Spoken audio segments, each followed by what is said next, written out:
I ran a poll on the community page, and this was an overwhelming favourite. So this will be my first time watching Dario Argento's Suspiria in 4K. Is it any good? Let's find out. Welcome to Mad Marty Movie Reviews.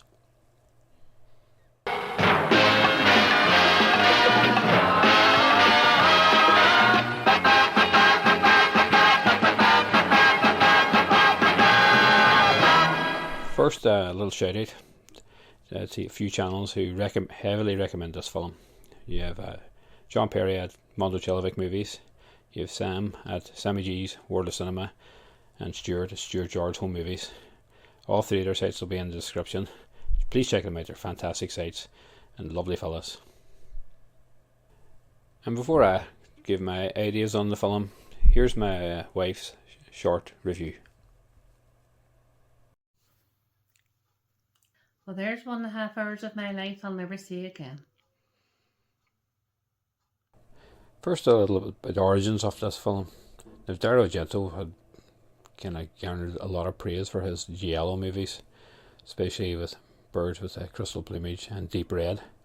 But he decided he wanted to try make a horror fairy tale.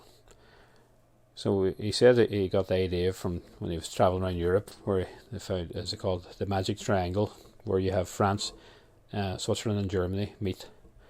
And this is where he decided to actually film Suspiria in the city of Freiburg, which is right on that kind of area. His idea for the film was that he wanted to use pre-teen actresses for it, because that's what he thought the idea would have matched up right.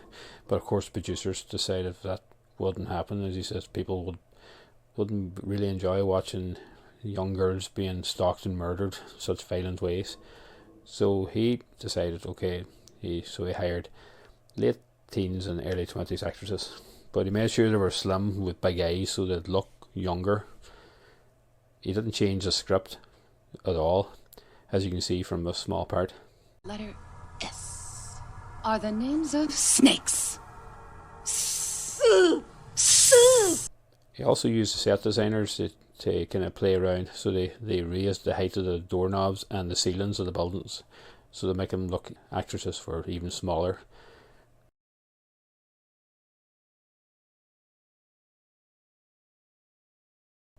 That's what he wanted, that fairy tale idea. Now Dario Argento had decided what kind of look he wanted for this film.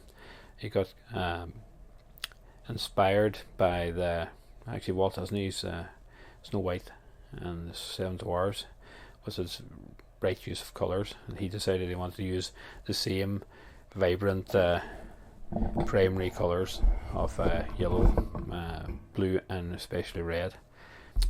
He also hired one of the last remaining 3-strip Technicolor labs to process the film to enhance all those colours, nearly make it cartoon-like, and mixing that with the fantastic soundtrack done by Italian prog rock band Cherry 5, who changed their name to Goblin. You kind of had a real visceral effect of stunning visuals with amazing score that really did enhance the movie massively. Now the story of the film is a young American joins this dance academy in Germany, but she soon realises something's not right, and when she discovers some secrets and horrific murders of people there, she figures out that the dance academy has actually been run by a witch's coven, and of course the shit hits the fan when that happens. But before I give my verdict on the film itself, it's good to have a wee look at the actual edition itself. It's done by Synapse Films. What a fantastic job they've done on this. This is probably one of the best, if not the best looking 4K I've ever seen. The picture quality in this is perfect. Now, you can see that they went right through the original negative, but they've painstakingly cleaned everything, and it just made it as crystal clear as you're ever going to get. The picture quality in this is amazing. All those colours with the HDR really, really pop, and the blacks are inky black. It's just stunning. They couldn't have done better, and they should be applauded. The sound as well, they took the original 4-channel sound and they've made a fantastic Atmos mix. This really does immerse you in sound from all channels. The Goblin soundtrack It was very eerie when you hear from coming from all your kind of height speakers and rear speakers at the same time.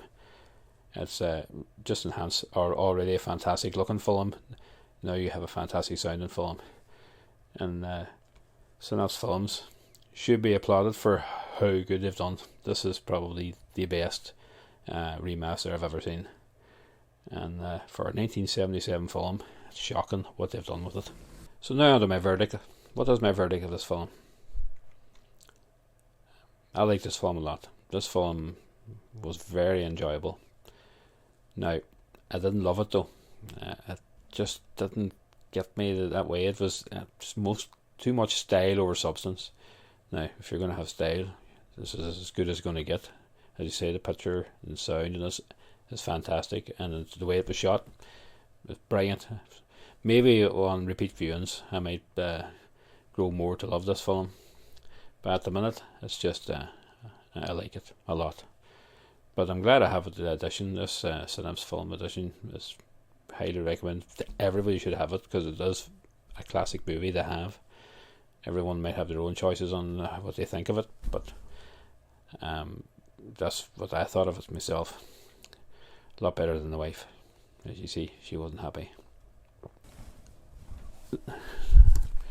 Lovely looking slipcover edition of it, Synapse released, and everybody should have it if you're a collector of films, especially in 4K, because you're not going to get a better looking one than this. Now, if you like this wee video, give us a thumbs up and leave a comment. Have you seen Suspiria, and have you seen it in this lovely 4K edition by Synapse? What an amazing version this is. And would you recommend any other Dario Argento movies? If you have Deep Red, have Tenebrae, and I'll hopefully get Bird with the Crystal Plumage next. And hopefully I'll be back with more videos soon. Please check out my other videos, and subscribe please as well, would be nice. And just leave it with us. If we all like the same thing, the world would be a very boring place. Thanks very much for watching, and bye bye.